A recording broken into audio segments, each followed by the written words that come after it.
Hello and welcome students. Today we are going to learn in this module about Europe, its physical features.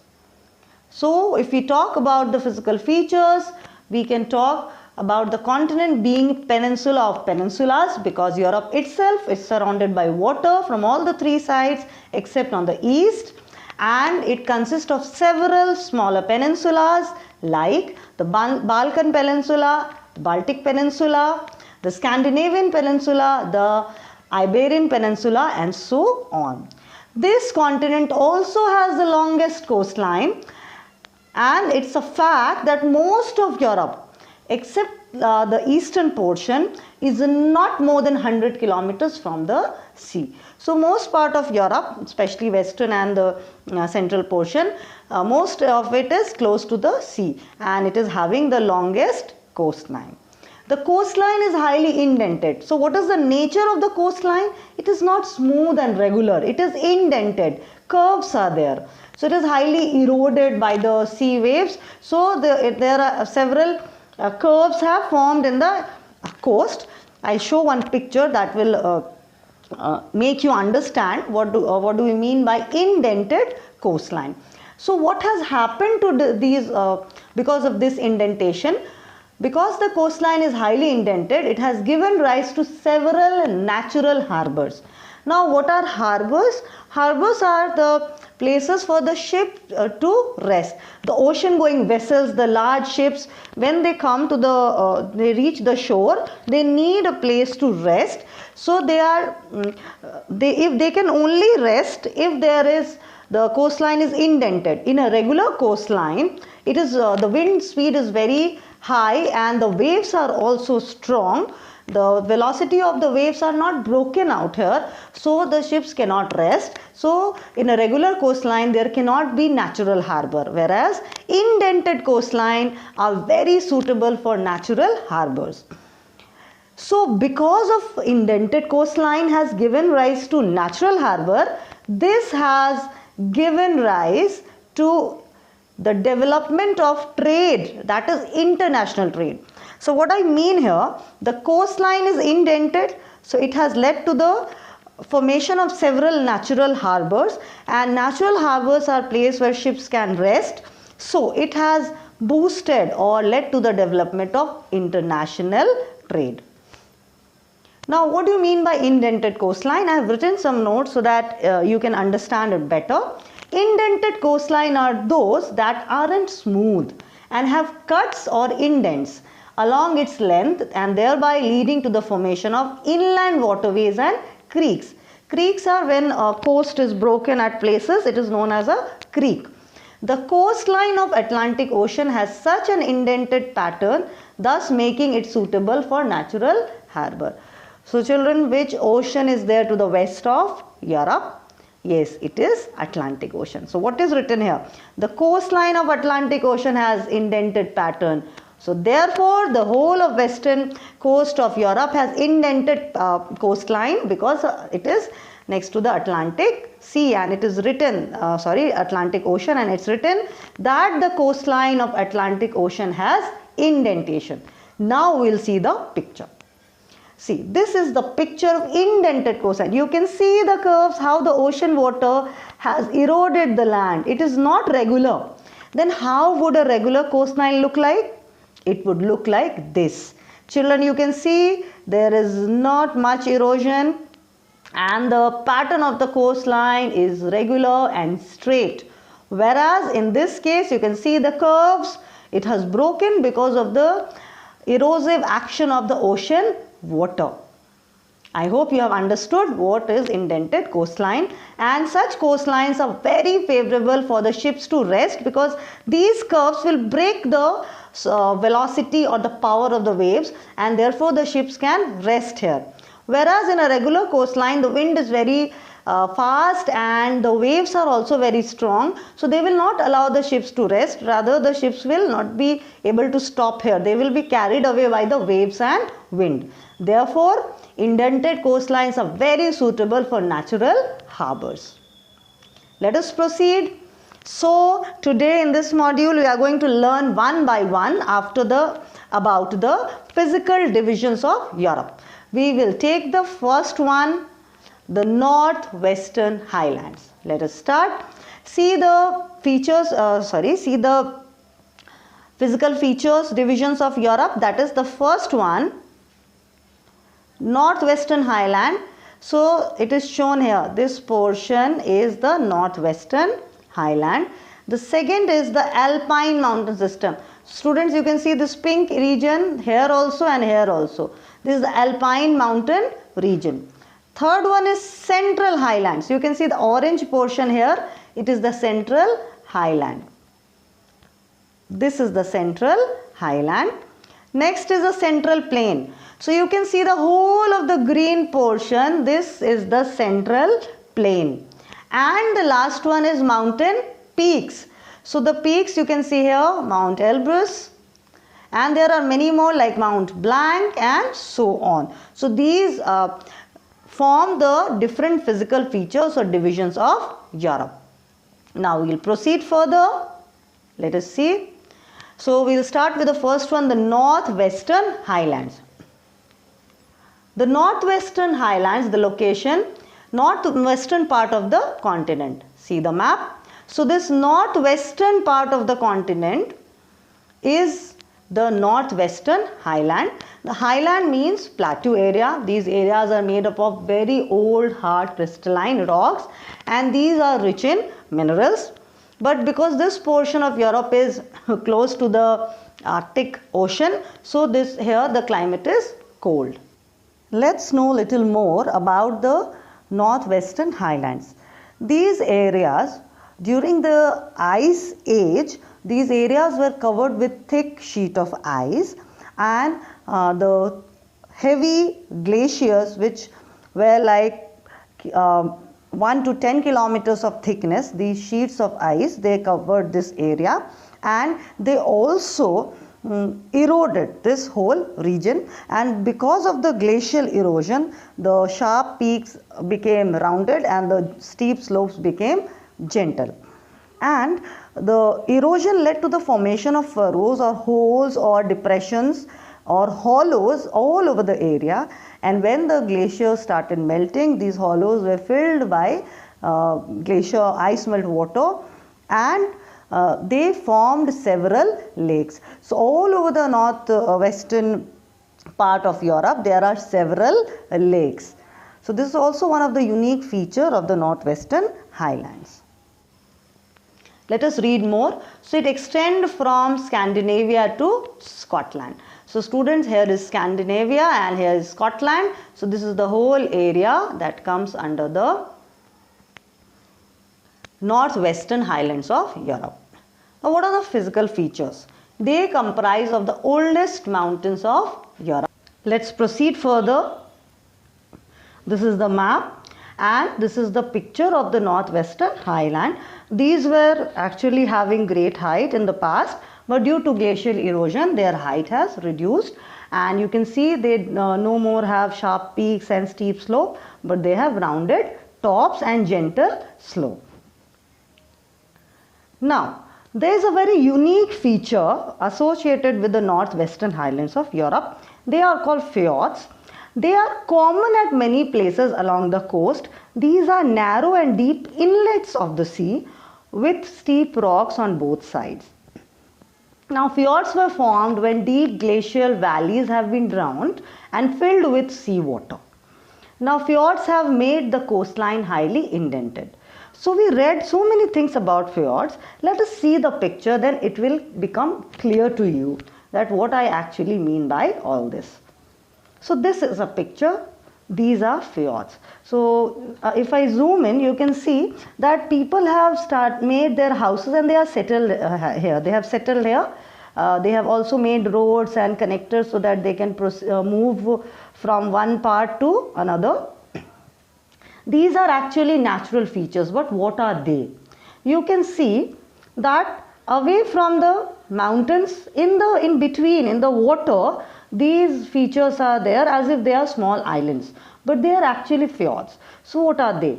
During the Ice Age, this was a glacial valley, a valley, U-shaped valley, which was made by a glacier. But later on, when the glacier started to melt, the water got added to the sea, and there was an increase in sea level. The level of sea water increased, and because of this, the floor of the glacial valley was submerged under the sea water. So only the top of the valley is visible in the form of fjords. So these are fjords, and as they are little away, just away from the coast, so they have made the coastline indented, highly indented. You can see even here also the fjords are there. Small, as if small islands, they are just above the sea water. So they are actually parts of, exposed parts of glacial valleys that existed during the ice age, but later on they were submerged. They went inside the water, or they were drowned by the sea water. So their portion is, we can see above the water, known as fjords, and they have made the coastline highly indented. See the last point. They have made the coastline indented or irregular. There are a lot of, you cannot see a smooth coastline. Just few slides before, I had shown you the picture of indented coastline and regular coastline. So the coastline is indented because of the presence of fjords. So I hope children you have understood this. This is a picture. There are more pictures I have put up for you so that you can understand. See how the small little lands are popping out of the water. So they are not island, rather they are exposed parts of glaciated valleys. They were there in the past. Now people have even settled in these places. You know, there are countries like here in this portion of Europe where they are totally on fjords. Everyone has settled on fjords itself, and they have a full-fledged life, and their families and everyone has settled there only. It's like their property. They have even bought land on the fjords, and they have settled formally. You can see more pictures I have put of fjords. Even connectors are there, bridges, roads, so that people can move from one part to the another. Now students, we move to the next physical feature or physical division of Europe, that is the central plains of Europe. Let's see. The central plains, location south of the Northwest Highland. Look at the map. So this green portion, this big area is actually the central plains of Europe, or the Great European Plains. Extent from the Atlantic coast in the west to Ural mountain in the east. Atlantic coast in the west to Ural mountain in the east. So this is the extent. It is extending from this corner to this extreme east. So this occupies the central plains of Europe. It is about 2,400 km wide from north to south. So this is the width of the central plains of Europe. Let's proceed. We have seen the map. Now children, how the plains are formed? They are formed when the rivers, you can see blue lines here. I'll magnify, you can see River Don, Dnieper, River Vistula, Dvina. So there are so many rivers, River Rhine, River Rhone. So there are so many rivers. And these rivers, they have brought a lot of sediments, and these sediments have been spreading all over and has made the land very fertile. So this plain is roughly triangular in shape. Let's see the map. Yes, we can see the shape, that is a triangle, right? So it is roughly triangular in shape. Eastern part is broader and the apex is towards the west. So apex is here, the highest portion, and it is wide at the east. Eastern side is wider, and as we go towards the west, it becomes narrow. The slope is gently rolling. So students, plains usually have low height, low relief. So they are called lowlands also, because their height is not very much above the sea level. So the plains of central plains of Europe are gently rolling, means the slope is very smooth and gently falling slope. I'll show you, I'll draw and show. This is a steep slope when there is sudden fall, and this is a gentle slope when gradually the slope is dropping or falling or reducing. So this is the difference. So this type of slope is there in the central plains of Europe. In some parts of the plain, ancient blocks rise to great height. Now in this central part of plains of Europe, there are some ancient blocks, means rocks. So the rocks which are very strong and they have not been eroded.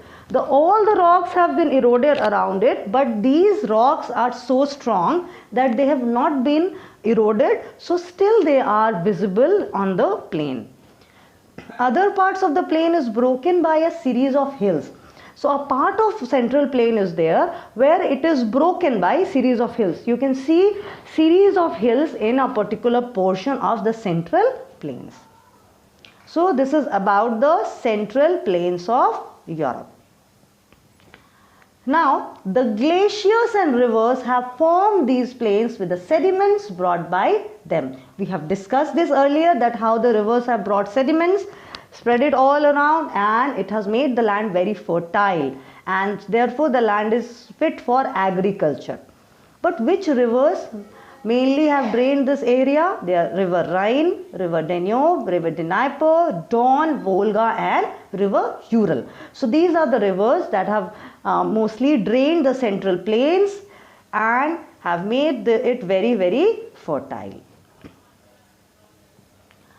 Now students, we can see the map. This is the central portion and the rivers. You can see River Don, Dnieper, River Rhine. So these are the rivers.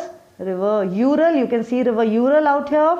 So these are the rivers responsible for making this plain very fertile and fit for agriculture. So this central plain of Europe it consists of several small plains like the London Basin, the Paris Basin, plains of Lombardy in Italy, the lowlands of Andalusia in Spain, the Hungarian plains and the Wallachian plains of Romania, and even the shallow North Sea, White Sea and the Baltic Sea. These water bodies were plains earlier, but due to increase in sea level after the glacial age or ice age, these plains got drowned or submerged under the water. So they were plains earlier. North Sea, White Sea and Baltic Sea, they are now sea water bodies, but earlier they were above the water, but now they are submerged under the water and they are known as seas. They are water bodies now. They are no more landforms. So let us see in the map all the first 7, rather we will also see the oceans, the water bodies in the map. So here we have all the divisions. This is White Sea, North Sea and Baltic Sea. So we have seen here the White Sea, North Sea and Baltic Sea. They were earlier plains, but now they are submerged under the water. Let us see London Basin and Paris Basin. So here is the London Basin, here is the Paris Basin. Next we have plains of Lombardy in Italy. So here is the plain of Lombardy, this one. The lowlands of Andalusia in Spain. So here we will see the lowlands of Andalusia in Spain, this one. So I have encircled this area so that you can identify the basin. Hungarian plains, the Wallachian plains in Romania. So here is the Hungarian plain and the Wallachian plain. And finally the shallow North Sea, White Sea and Baltic Sea, which we have already seen in the map. So students, this is about the subdivision of the central plains of Europe. Thank you. That's all.